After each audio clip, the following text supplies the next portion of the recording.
Hello friend, welcome to BPSC platform. आज हम इस मिडाइवल हिस्ट्री के वीडियो में करने वाले हैं अल्बेरूनी, और ये अल्बेरूनी का हमारा पार्ट 2 है। हमने इसके पिछले वीडियो में देखा था अल्बेरूनी के बारे में, अल्बेरूनी की बुक किताब उल हिंद के बारे में देखा था। उसका हमने थोड़ा सा इंट्रोडक्शन देखा था और थोड़ा सा उसका जो भी सोशल एस्पेक्ट्स हैं, अल्बेरूनी ने भारतीय समाज के बारे में क्या क्या चीज़ें लिखी है अपने बुक्स के अंदर, उन चीज़ों के बारे में हमने देखा था। ओके, आज के वीडियो में हम देखेंगे पूरे अल्बेरूनी को। आज के वीडियो में ख़त्म करेंगे। देखिए, अल्बेरूनी जो चैप्टर है, बेसिकली जो अल्बेरूनी का बुक है किताब उल हिंद, जिसकी मैं बात कर रहा हूँ, रेहला की बात कर रहा हूँ, मीन मकाला की बात करें, सब एक ही नाम है। ये जो बुक है, ये बुक में मैंने क्या बताया था कि 11वीं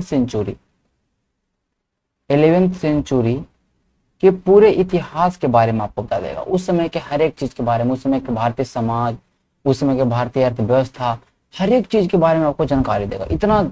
और ये बहुत ही, इसमें जो भी चीजें लिखी गई है, बिकॉज अल्बेरूनी ने हर एक तरह के बुक्स को पढ़ा।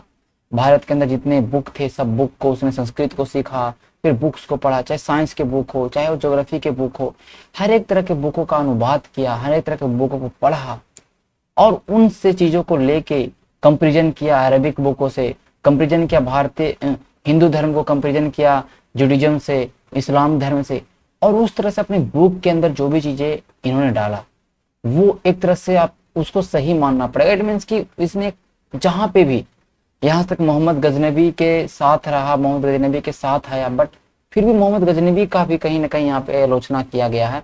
क्रिटिकल आप देख सकते हैं कि जो मोहम्मद गजनबी ने आक्रमण किया वो सही था नहीं था, सब कुछ।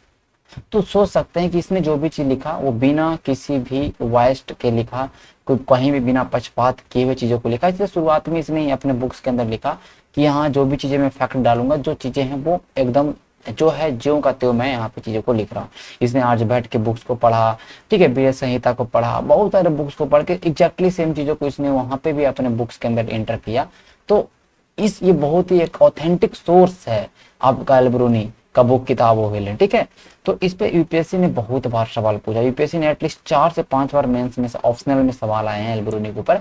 बेसिकली बीपीएससी में तो नहीं आया है सवाल, लेकिन यूपीएससी में आया है, ठीक है। फिर भी हम इस टॉपिक को पढ़ेंगे, बिकॉज हम लोग बीपीएससी के अंदर जो भी सिलेबस है उसको तो हम लोग पढ़ेंगे ही पढ़ेंगे यूपीएससी के लेवल तक। बट जो जो कुछ सिलेबस नहीं है, जो चीज़ों को, जैसे कि हम अल्बेरूनी के बारे में पढ़ रहे हैं, फिर राजतरंगिणी के बारे में कभी पढ़ेंगे, लेकिन हम हर एक लिटरेरी सोर्सेज को जरूर पढ़ेंगे, बिकॉज उससे बहुत ज़्यादा हमें जानकारी देखने को मिलता है, ठीक है। तो अल्बेरूनी पर और राजतरंगिणी पर बहुत बार सवाल पूछा, इस पर सवाल पूछा किस तरह से, मैं उस सवाल को बताऊंगा भी, ठीक है, कभी और उस पर हम लोग आंसर राइटिंग भी कर लेंगे, ठीक है। और मैं उसका पीडीएफ भी आपको सेंड करूंगा किस तरह से उसमें आंसर राइटिंग करना है, ठीक है। तो ये क्या है, अल्बेरूनी का पार्ट 2 है। हमने पिछले वीडियो में देखा था अल्बेरूनी के बारे में, उनके बुक के बारे में, जो समाज था, भारतीय समाज था, उसमें चतुर्वर्ण समाज बटा हुआ था, परिवार के बारे में देखा था, अंतज एक कास्ट के बारे में देखा था, ठीक है। उस तरह से हमने फिर देखा था कि कुछ अंतज में हमने इतने कास्ट के बारे में देखा था, कुछ अनटचेबल भी हमारे सोसाइटी में बहुत ज्यादा फैला हुआ था, ठीक है। फिर हमने देखा था मोक्ष प्राप्ति करने का जो एक जरिया है, मोक्ष प्राप्त करने का एक जो तरीका है, वो केवल ब्राह्मणों और क्षत्रियों के पास है। ब्राह्मण और क्षत्रिय ही मोक्ष की प्राप्ति कर सकते हैं, बिकॉज वो वेदांत को पढ़ते हैं। वैश्य और शूद्र के बारे में हमने क्या देखा था कि वैश्य और शूद्र जो हैं वो वेदांत के पढ़ने का उनके पास परमिशन नहीं था, तो मोक्ष की प्राप्ति नहीं कर सकते। हालांकि बहुत सारे फिलोसफर उसमें जो भी रहे, उसमें जितने भी बहुत सारे दार्शनिक रहे इंडिया में, जिन्होंने बोला था कि कोई भी कास्ट के लोगों, एक अगर ह्यूमन है तो वो मोक्ष की प्राप्ति कर सकता है। हालांकि उन सब कुछ को, पॉजिटिव चीजों को भी डाला, नेगेटिव चीजों को डाला, हर एक तरह की चीजों को कहीं ना कहीं एक तरह से क्रिटिकल एनालिसिस किया था अल्बेरूनी ने, ठीक है। बेसिकली आज हम लोग पढ़ेंगे सोसाइटी के बारे में भी और आगे बढ़ेंगे। तो हम देखेंगे क्लोज सोसाइटी। ये बताता है जो सोसाइटी है, जो भारतीय समाज है, वो पूरी तरह से क्या है, क्लोज, बंद समाज है। कैसे भाई, यहाँ तक कि बताया गया कि जो समाज का बंद रवैया है, जो ये समाज को क्लोज सोसाइटी, एक दूसरे से घुल मिल नहीं रहे हैं। भारतीय में ऐसा माना जाता है कि जो एक ब्राह्मण है, वो ब्राह्मण किसी दूर प्लेसेस पे ट्रेवल नहीं कर सकता, वो एक तरह से अनडिजायरेबल माना जाता है। मतलब कि अगर कहीं दूर दराज क्षेत्रों की यात्रा कर लेता है तो उस ब्राह्मण समाज में अवांछनीय माना जाता है, एक तरह से कहने का अनडिजायरेबल माना जाता है, ठीक है। जैसे कि अब देखिएगा कि कहीं ना कहीं आप अगर देखते हैं कि जो समुद्र यात्रा करना, हिंदू उसमें अगर हम बात करते हैं, तो ये कहीं ना कहीं एक तरह से प्रॉब्लम क्रिएट करता था, अनडिजायरेबल होता था उस समय के लिए, ठीक है। बोला था कि जो ब्राह्मण है वो एक एरिया में, फिक्स एरिया में रह रहे हैं, वो तुर्क वाले जो, उसमें कहीं ना कहीं तुर्क का भी थोड़ा एलिमेंट था, तो बोला तुर्क की भूमि में प्रवेश करना कहीं ना कहीं एक तरह से इम्प्योर माना जाता था। ये कहीं ना कहीं एक तरह से फ्यूडल लोकलिज्म का कहीं ना कहीं जो रवैया अपना रहा है, मतलब समानती, जो समानती, जो स्थानीयता है, मतलब कहने का मतलब कि लोकलिज्म, हम एक दूसरे से संपर्क नहीं करेंगे, ऐसा नहीं कि ये क्षेत्र उस क्षेत्र के साथ संपर्क करें, हम अपने आप को क्लोज रखेंगे। समाज है जो अपने आप को बंद रखना चाहता है, नहीं बिलीव करना चाहता है कि हम अपने आइडिया को एक्सचेंज करेंगे, हम अपनी चीजों को दूसरी जगह फैलाएंगे, हम लोग अपने आप को श्रेष्ठ समझते थे। मतलब उन्होंने बोला है कि इंडिया क्या बिलीव करता है कि there is no country like there, Bharat जैसा कोई राष्ट्र नहीं है, भारत के जैसा कोई देश नहीं है, यहाँ के राजा जैसा कोई राजा नहीं है, हिंदू धर्म जैसा कोई धर्म नहीं है, यहाँ के विज्ञान जैसा कोई विज्ञान नहीं। मतलब भारतीयों का ये मानना था। और उन्होंने बोला कि भारतीय इस तरह से, जो भारतीयों का ये जो एक तरह से अलगाववादी आइसोलेशनिस्ट एटीट्यूड था, इनका जो रवैया था, अपने आप को सबसे अलग रखना, भारतीयों का स्वभाव था कि भाई हम अपना जो भी आइडियाज है उसको एक्सचेंज नहीं करेंगे, हमारे ऐसा कोई कंट्री है ही नहीं, हम लोग का पास जो ज्ञान हो किसी के पास है ही नहीं। यहाँ तक ये भी माना जाता था कि अगर कोई ऐसा कोई कोई बोलता था कि खुरासन में भी एक पर्सन विद्वान है जो साइंस के बारे में जानते, तो उसको झूठला दिया था, नहीं इस तरह से नहीं हो सकता, हमारे साइंस किसी के पास है ही नहीं। और ये एटीट्यूड लेके कहीं ना कहीं पूरा भारतीय समाज कहीं ना कहीं उस समय अपने आप को मानता था, ठीक है। तो इसने जो भी देखा ब्रूनी ने उस समय की चीजों को, यहाँ तक बताया कि जो ब्राह्मण से अपने आइडिया को शेयर नहीं करना चाह रहे, हालांकि बताया कि हमने जब संस्कृत को सीखा तो हमें उतना ज्यादा प्रॉब्लम का परेशानी नहीं करना पड़ा, हमने बहुत अच्छे तरीके से बहुत ही संस्कृत को सीखा, हमें लोगों ने संस्कृत को सिखाया हमें, तो थोड़ा ज्यादा हमें परेशानी नहीं झेलना पड़ा, बट इस तरह के कंडीशन वहां पर थे। ओके, बंद समाज। अब हम देखेंगे स्टेटस ऑफ वुमेन, वीमेंस क्या है, महिलाओं की क्या स्थितियां हैं। तो बताता है कि जो महिलाओं की स्थिति बहुत ही दयनीय है, महिलाओं के भोग विलास की वस्तु समझाता, महिलाओं को बस एक तरह से घर के कामों तक ही, घरेलू कामों तक ही उनको एक सीमित किया गया, महिलाओं को ज्यादा इधर उधर करने का मतलब, कहने का मतलब कि हर एक क्षेत्र में उन्हें शामिल नहीं किया गया, उनका पोजीशन बहुत ही लो पोजीशन है सोसाइटी के अंदर। बहुत सारे सामाजिक बुराइयां भी हैं ये महिलाओं के लिए, जैसे चाइल्ड मैरिज है, 12 वर्ष की आयु में शादी हो जा रहा है, ठीक है। सती व्यवस्था है कि अगर किसी का पति मर जाता है तो फिर से उसको विडो को रीमैरी करना, मतलब कि जो विधवा पुनर्विवाह विवाह जो है वो अलाउ नहीं था। प्रतिलोम विवाह वर्जित है, अगर एक उच्च कास्ट की कन्या है और लो कास्ट का अगर कोई कहने का मतलब कि पुरुष है, इट मीन्स की वर है, तो इस तरह के प्रतिलोम विवाह नहीं होता, ठीक है। ये कंडीशन था कि प्रतिलोम विवाह वर्जित था। और यहाँ तक कि अंतर जातीय विवाह जो था, जो इंटरकास्ट मैरिज है वो भी नहीं हो रहा। इंटरकास्ट मैरिज केवल अंतज, मैंने बताया कि अंतज एक ऐसे कास्ट है जो 7 कास्ट में होता है कि उनके प्रोफेशन के अकॉर्डिंग वो कुछ ऐसे कास्ट है, तो अंतज में अंतर जातीय विवाह था, बट और भी ब्राह्मण क्षत्रिय शूद्रों में ये अंतर जातीय विवाह, इंटरकास्ट मैरिज का जो आप संक्रमण देख रहे हैं ये नहीं था, मेरे बात को। तो इस तरह से बताया जा रहा है कि चाइल्ड मैरिज है, ये सारी चीजें हैं। बोला गया जो ब्राह्मण्स हैं वो 4 शादी कर सकते हैं, ओके। जो क्षत्रिय हैं वो 3 शादी कर सकते हैं, मतलब पोलीगैमी क्योंकि कहने का मतलब कि आप देख सकते हैं पोलीगैमी की एक जो कल्पना है, पोलीगैमी का जो एक तरह से प्रैक्टिस आपको देखने को मिला, ठीक है। पोलीगैमी बहु विवाह, ठीक है।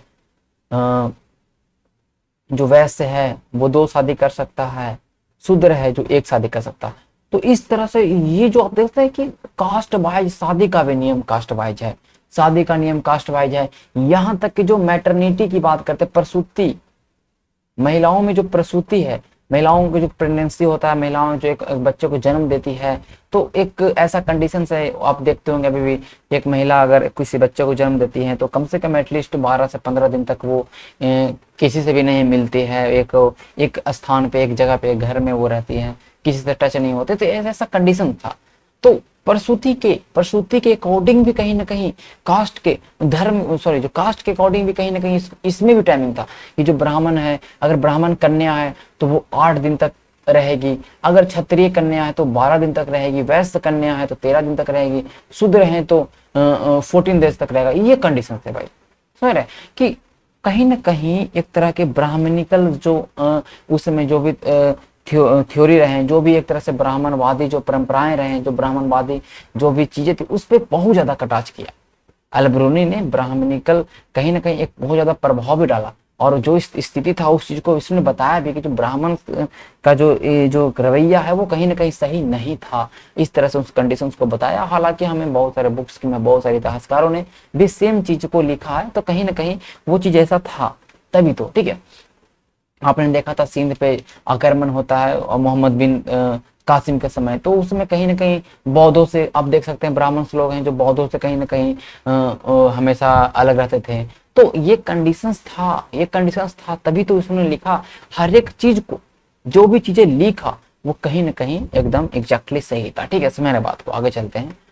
शिक्षा की बात करता है कि शिक्षा के एजुकेशन की बात करता है। एजुकेशन में बोलता है कि जो मुख्य शिक्षा का केंद्र था वो नालंदा है, विक्रमशिला है। देख रहे हैं, नालंदा है, विक्रमशिला है, कश्मीर है, वाराणसी है। सबसे प्राचीन बोला, सबसे प्राचीन शिक्षा का केंद्र वाराणसी है। सबसे नवीन अगर बात करते हैं, नया में कश्मीर है। ठीक है, ये सारे शिक्षा के केंद्र, यहाँ पे लोग शिक्षा प्राप्त कर रहे हैं। स्लेट एवं खड़िया का उपयोग कर रहे हैं लिखने में, स्लेट एवं खड़िया का उपयोग कर रहे हैं लिखने में। उत्तर भारत के लोग वृक्ष की छाल पे लिख रहे हैं, मतलब कहने का मतलब कि जो वृक्ष है उसके छाल पे लिखने का काम करते हैं। दक्षिण भारत के लोग पाम लीफ पे, ताड़ के पत्ते पे लिखते हैं। ठीक है, जो भी उस समय उन्होंने समाज में देखा, जिस तरह की चीजें, उन चीजों का है कहीं ना कहीं वर्णन किया। बोला कि जो लिपि है, जो लिपि चल रहा है उसके मूल अक्षर 50 हैं। उन्हें बोला कि बहुत सारे लिपि हैं, सबसे फेमस लिपि है सिद्ध मातृका लिपि, जो कश्मीर, कनौज, वाराणसी के क्षेत्र में इस लिपि का इस्तेमाल हो रहा है। नागरी लिपि है मालवा के क्षेत्र में, लारी लिपि है गुजरात के क्षेत्र में, गौरी लिपि है पूर्वी पूर्वोत्तर भारत के क्षेत्र में, दिरवारी लिपि द्रविड़ जो दक्षिण भारत में चल रहा है, मारवाड़ी लिपि जो सिंध के क्षेत्र में चल रहा है। तो बहुत सारे लिपियों के बारे में चर्चा किया। 50 तरह के शब्द हैं, उसके अक्षर है, उसके बारे में चर्चा किया। स्लेट खाड़िया का उपयोग कर रहे हैं। उत्तर भारत में वृक्ष की छाल पे, दक्षिण भारत में ताड़ के पत्ते पर लिख रहे हैं।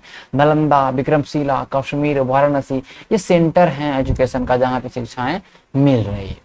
फिर बात बोला कि जो भारतीय हैं इन्होंने साइंस के ऊपर, इनके पास बहुत सारे ग्रंथ है, विज्ञान के ऊपर बहुत सारे बुक इनके पास है, बहुत सारे, इतने सारे बुक्स हैं कि अगर कोई फॉरेनर अगर इन बुक्स के बारे में जानना चाहे तो समझ ही नहीं पाएंगे। सारे बुक संस्कृत में है, बहुत सारे असंख्य बुक हैं आपके साइंस के ऊपर, अलग अलग अच्छे अच्छे राइटर्स के द्वारा लिखे गए। तो जो भी इन्होंने देखा शिक्षा के क्षेत्र में, वो सारी चीजें इन्होंने रखा। यहाँ तक अगर बात हम समझेंगे, देखिए इसमें मैंने एक उसकी बुक से ही मैंने एक चीज डाला था। ये बोला कि जिस समय अलबरूनी आया था, कहीं ना कहीं वो उस समय अगर हम बात करते हैं, भारत का जिस समय दौरा किया था, वो कहीं ना कहीं उस समय जो भारत में ज्ञान का जो स्तर था वो कम था। हालांकि जो आप देख सकते जितने सारे बुक हैं, आर्यभट्ट का सारा बुक है, वो अलबरूनी के आने से पहले सारे बुक था। उसमें गुप्ता पीरियड में हम देखते हैं कि साहित्य का कहीं ना गोल्डन एज बोला जाता है, लेकिन इस समय कहीं ना कहीं बोलता है, इसमें जब देखता है, बोला कहीं ना कहीं जो भारतीय समाज है वहां पे शिक्षा जो स्थिर हो चुका है, एकदम ज्यादा आप देख नहीं सकते, शिक्षा का लेवल एक तरह से बहुत ही स्तर एकदम बहुत ही नीचे चला गया है। ठीक है, क्या है भाई, हाँ इनके पास बुक्स है, सब कुछ है, लेकिन कहीं ना कहीं स्तर नीचे चला गया, क्योंकि कहीं ना कहीं अपने आप को क्लोज रखना चाहते हैं, इनका जो सोसाइटी क्लोज रखना चाहते हैं, अपनी शिक्षा को फैलाना नहीं चाहते हैं। हालांकि आप देख सकते हैं इस सारे आपको कंडीशन आपको देखने को मिलता है। देखिए वो बोलते हैं कि भारतीय पूरी तरह से भ्रम की स्थिति में है, एकदम illusion, state of utter confusion, एकदम कंफ्यूज है। इनके पास कोई भी तरह का तार्किक व्यवस्था नहीं है, तार्किक व्यवस्था से एकदम रहित हैं, और हमेशा भीड़ की मूर्खतापूर्ण धारणाओं के साथ घुल मिलाते हैं। जो भी लोग बोल रहा है, भीड़ जो बोल रहा है वही सब लोग उसी में शामिल हो जा रहा है। ठीक है, अगर भीड़ किसी झूठ को भी सच बोल रहा है तो उसमें शामिल हो जा रहा है। तो ज्ञान का एकदम ज्ञान का वही एकदम अभाव देखने को मिल रहा है। मैं केवल उनके गणितीय और खगोलीय ज्ञान की तुलना मोती और खट्टे खजूर के मिशन से कर सकता हूं। सर बात को इसमें ये बोल रहे हैं कि जो इनका जो खगोलीय ज्ञान है, ठीक है, इनका जो खगोलीय ज्ञान है और इनका जो गणितीय ज्ञान है उसकी तुलना मोती से कर सकते हैं।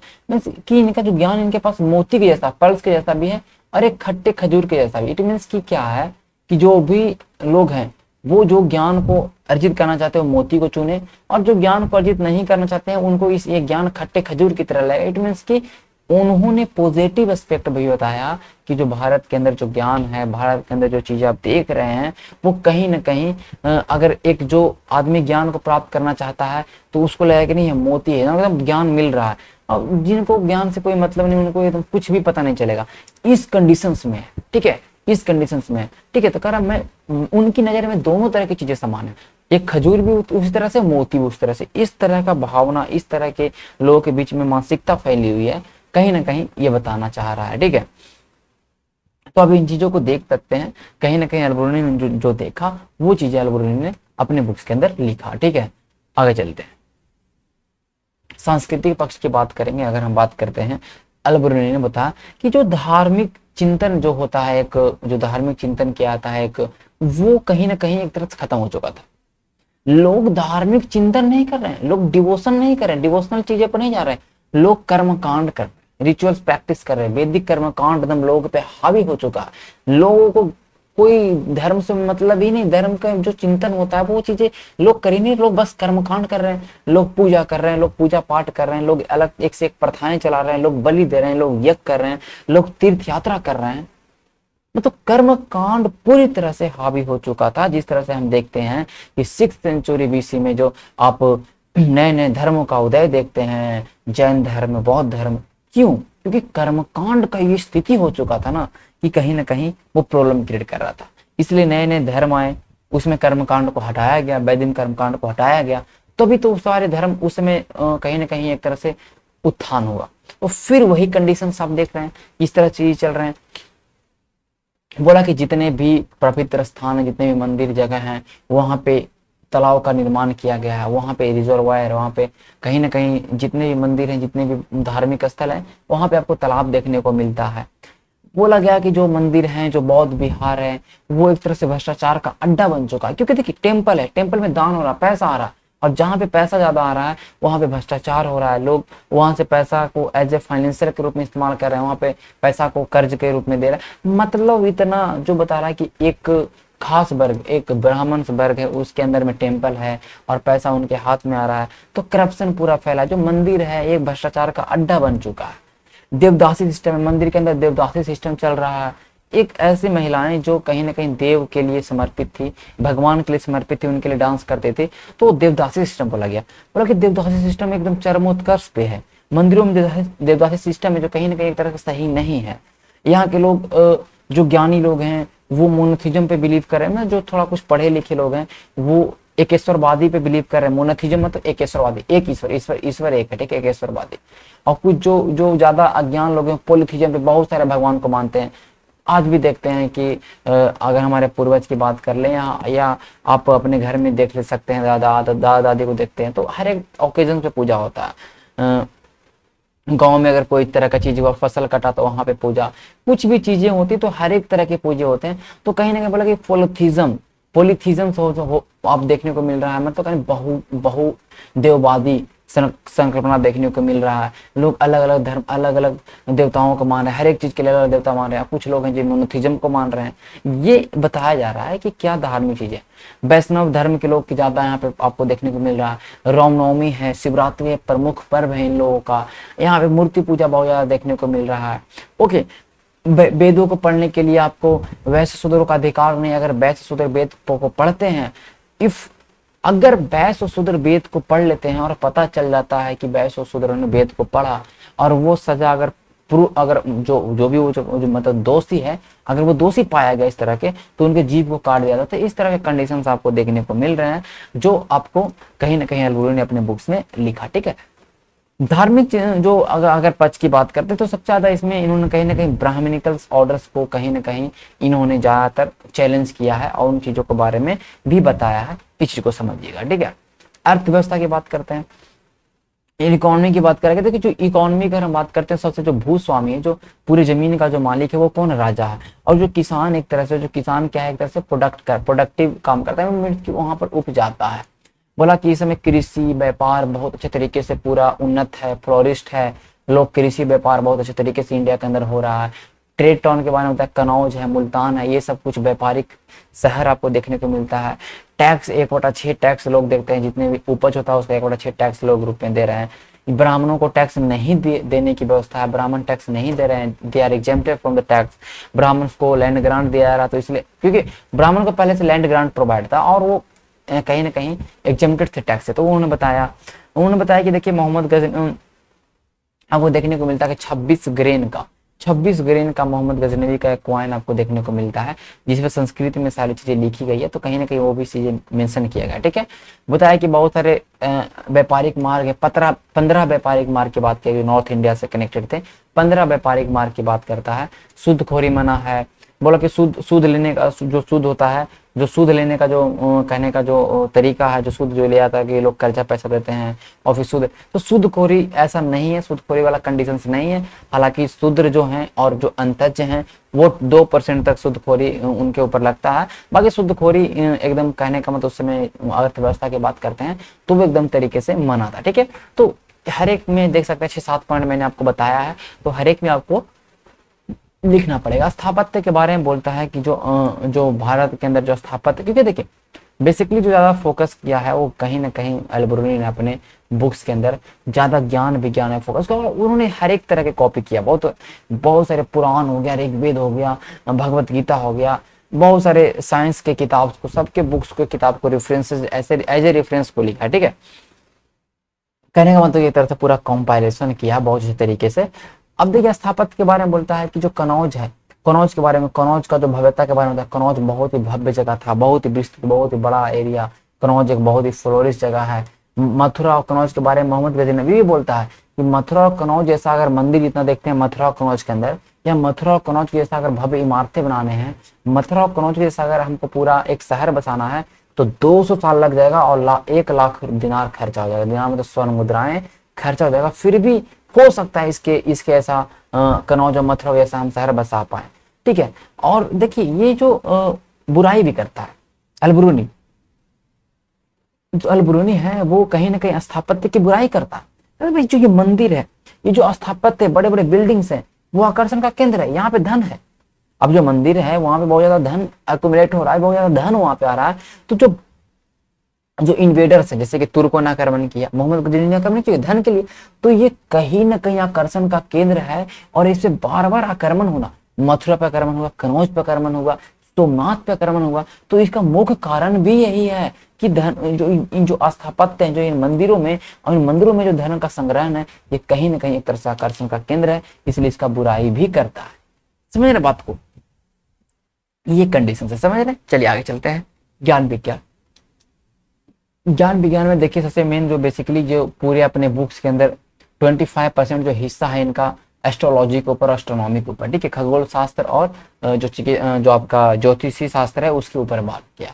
बोला इन्होंने ग्रहों की चर्चा किया, सब ग्रहों के बारे में, शनि शुक्र, सब ग्रहों के बारे में, कितने दिन का ग्रह का रोटेशन होगा, सब कुछ, राशियों के बारे में चर्चा है, चंद्रमा की गति के बारे में है, आकाश और पृथ्वी किस तरह से बने हैं उसकी संरचना के बारे में है, समय को मापना, दिन महीना वर्ष के बारे में चर्चा किया। देख सकते हैं इसमें चंद्रमा का जो गति है, चंद्रमा का जो फेजेस ऑफ द मून, क्या है फेजेस ऑफ द मून, ये उनके बुक से ही लिया गया। किस तरह से उसने अपने बुक्स के अंदर ये सारी चीजें बनाया कि चंद्रमा का किस तरह से अलग अलग फेजेस होगा, चंद्रमा का मून, चंद्रमा का किस तरह से फेज होगा, उसके बारे में उन्होंने चर्चा किया है अपने एस्ट्रोलॉजी के ऊपर। भूगोल में क्या बताया कि जो भारत है, जो भारत पूर्व उपमहाद्वीप है, विशाल सागर था, उसके मलबे के निक्षेपण का विस्तार है। अब 33 सागर के बारे में जियोसेक्लाइन थ्योरी पता होगा, ठीक है, 33 सागर के मलबे पर जो आप देख सकते हैं, तो उस तरह बताया कि इस तरह से पूरा भारत बना हुआ है। पूरा भारतीय उपमहाद्वीप के प्रकृति के बारे में बताया, पूरा फिजिकल फीचर्स के बारे में बता दिया, ठीक है। भारतीय महाद्वीप के में कौन कौन से मिट्टियां हैं, नदियां हैं, माउंटेन्स हैं, हर एक चीज के बारे में बताया। 10 दिशाओं के वर्णन किया। इसने पृथ्वी के रेडियस को नापा, पृथ्वी के रेडियस को नापा कि इतना किलोमीटर पृथ्वी का रेडियस है। पृथ्वी के जो रोटेशन बोला कि पृथ्वी रोटेट कर रही है अपने अक्ष पे, ठीक है, पृथ्वी सूर्य का चंद्र चक्र परिक्रमा कर रहा है। क्योंकि देखिए कहीं ना कहीं आर्यभट्ट का जो बुक था, इन्होंने आर्यभट्ट के बुक को पढ़ा और उन बुक से जो भी चीजें इनको मिला उन चीजों को अपने बुक्स के अंदर कहीं ना कहीं मेंशन किया, ठीक है। और साथ साथ ये भी मेंशन कर रहा था कि आर्यभट्ट ने ये बोला, ठीक है। हर तरह से कहीं पे कहीं फैक्ट को, कहीं ना कहीं बहुत सारे फैक्ट को, ये जैसे कि आर्यभट्ट की कुछ थ्योरी है जिसको ब्रह्मगुप्त उस थ्योरी को नहीं मानता है, तो ब्रह्मगुप्त को कहीं ना कहीं वहां पर भी क्रिटिसाइज किया कि नहीं ऐसा नहीं था। ओके, तो इन तरह चीजों को, बहुत सारे ऐसे चीजों को इन्होंने अपने बुक्स के अंदर लिखा जो कहीं ना कहीं एक तरह अपने आप में यूनिक रहता है, ठीक है। चिकित्सा शास्त्र में क्या बताया कि किताब उल सैयदना करके इनका बुक है, किताब उल सैयदना करके एक बुक इनका, उन्होंने अपने चिकित्सा के बारे में बताया, पूरा फार्मेकोलॉजिस्ट के ऊपर इन्होंने बुक को लिखा है। बोला रसायन से औषधि बनता है, चरक संहिता को पढ़ा, तो चरक संहिता के अंदर है ना कि किस तरह से पेड़ों से, जड़ी बूटियों से औषधि बनाना है, रसायन से, ठीक है। तो कहीं ना कहीं इस तरह की चीजें इन्होंने अपने बुक्स के अंदर लिखा। तो बात को तो देखिए, हमने एस्ट्रोलॉजी को देखा, भूगोल को देखा, चिकित्सा शास्त्र को देखा, ठीक है। तो इस तरह से इन्होंने अपनी बुक्स के अंदर बहुत ही डिटेल रूप से चर्चा किया है। हम इस पे जब क्वेश्चंस करेंगे प्रीवियस ईयर ना, तब वहां पर हम चीजों को समझेंगे कि सवाल कहाँ से आया। सवाल देखिए इसका है साइंस के ऊपर कि बताइए कि उस समय किस तरह का विज्ञान के क्षेत्र में क्या था, अलब्रूनी की किताब के अकॉर्डिंग ये आया है। धर्म के पे ऊपर सवाल आया है, अलब्रूनी का किताब है किस तरह से उस समय के इतिहास के बारे में बताता, उस पर सवाल आया है। तो हम उन सब सवालों का चर्चा करेंगे, लेकिन अभी टाइम है, अभी मेंस के लिए बहुत समय है, हम उस समय कर लेंगे जब हम आंसर राइटिंग प्रैक्टिस करेंगे तो, ठीक है। तो ये हमारा अलब्रूनी आज का चैप्टर खत्म हुआ। हम मिलेंगे कल, जो कल के वीडियोस में मिलेंगे, उस वीडियो में हम लोग बात करेंगे सीधे मोहम्मद गौरी, सीधे मोहम्मद गौरी के बारे में चर्चा करेंगे कि मोहम्मद गौरी कैसे सफल हुआ। मोहम्मद गौरी के बारे में हर एक डिटेल को कवर करेंगे। एक वीडियो में पूरा मोहम्मद गौरी को खत्म करने वाले हैं नेक्स्ट वीडियो में। तो वीडियो आपको कैसा लगा आप कमेंट करके जरूर बताइएगा, और अच्छा लगता तो आप शेयर करिए, सब्सक्राइब करिए, ठीक है, अपने दोस्तों के साथ, और बने रहिए हमारे साथ। पूरा हिस्ट्री ऑप्शनल कंप्लीट करना आपको बहुत अच्छे तरीके से, ठीक है। अभी हम पूरा कंपाइल करने वाले, ये आपके लिए बहुत ही बेहतरीन चीज है। जितना भी अभी तक बीपीएससी ने सवाल पूछा है हिस्ट्री ऑप्शनल के अंदर, हिस्ट्री ऑप्शनल के अंदर बीपीएससी ने जिस तरह से सवाल पूछा, जितना भी चैप्टर वाइज एक एक सवाल का सॉल्यूशन बहुत ही बेहतरीन तरीके से, उस सॉल्यूशन को पढ़ने के बाद आप उस चैप्टर को पढ़ने की जरूरत ना पड़ेगी। इस तरीके से बेहतरीन तरीके से होगा। आप जितने भी ऑनलाइन सोर्सेज है उन सारे सोर्सेज से चीजों को एक्सट्रैक्ट किया जाएगा। हर एक तरह के बुक्स को आपको पढ़ने की जरूरत नहीं है। इतने बेहतरीन तरीके से कंपाइल किया जाएगा बीपीएससी हिस्ट्री ऑप्शनल के सॉल्यूशंस को कि आप सोच नहीं सकते। तो ये बहुत ही बेहतरीन मैं करवा रहा हूँ। पहले मैं एंशिएंट को करूंगा, फिर आपको मिडाइवल करूंगा, फिर मॉडर्न करूंगा। सारे सवाल को जिनका हिस्ट्री ऑप्शनल है वो जुड़े रहे हमारे साथ। आपकी बीपीएससी एग्जाम तक के मैं आपके ऑप्शनल को बहुत अच्छे तरीके से करवा दूंगा। इसके लिए आपको परेशान नहीं होना, ठीक है। चलिए मिलते हैं कल के वीडियो में। कल हमारा हिस्ट्री होगा, और आज शाम का जो वीडियो हमारा होने वाला है वो होने वाला है पॉलिटी का, ठीक है। तो चलिए मिलते हैं कल के सेशन में, तब तक के लिए धन्यवाद।